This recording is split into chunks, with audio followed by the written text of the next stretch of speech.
السلام عليكم أصحابتي إذا قيمة بدن كسر هذا يوتيوب channel كإسماعيل عبد الله ما أنت وحن قاعد لنا أريم السياسة دواد وعلص أو كسر صوماليا كواسو السوق جرا 10 كلا جبرنا يو حرير كودحية مختار رو يو عبد العزيز لافتقرين إذا ما هذا وجدي عبد الرحمن الشكور دقيقة عيدا يو سياسة كسر قلمو iyo dood weyn ee ku saabsan mustaqbalka nidaamka federaalka Soomaaliya su'aasha weyn ee taagan waxay tahay Soomaaliya ma u socotaa doorasho xor ah mise khilaaf cusub marka hore aynu eegno sheekada muhiimka ah ee dhex martay Mukhtaar Rowo iyo Laftagareen Mukhtaar Rowo wuxuu soo maray xabsi iyo cadaadis dawladeed waxaa la xiray xilligii dawladii hore iyadoo laga cabsi qabay taageeradiisa laakiin waxaa la yaab kale markii uu xorriyadiisa helay ma uusan aargudan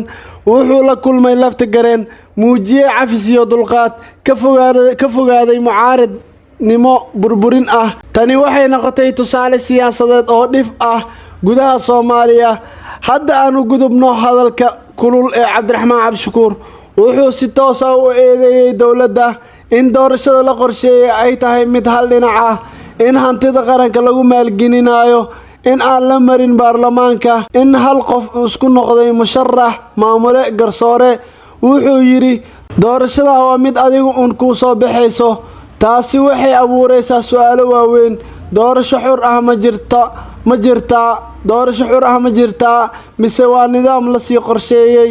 maxamed cabdullaahi farmaajo wuxuuna kala doorsiinayaa laba arrimood oo mid la qaadan kara aan lahayn doorasho oo sida uu asagu rabay maskaxdiisa yarta ku sawiran loo dhaco oo loo boobo dalka inay ka dhacdo oo hubo boqolkiiba boqol inuu biri oo madaxweyne ku noqonayo isagu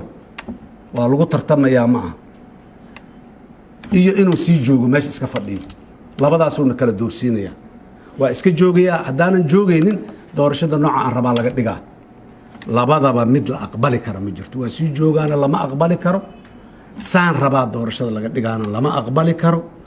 doorashada masiirka ummadan waaye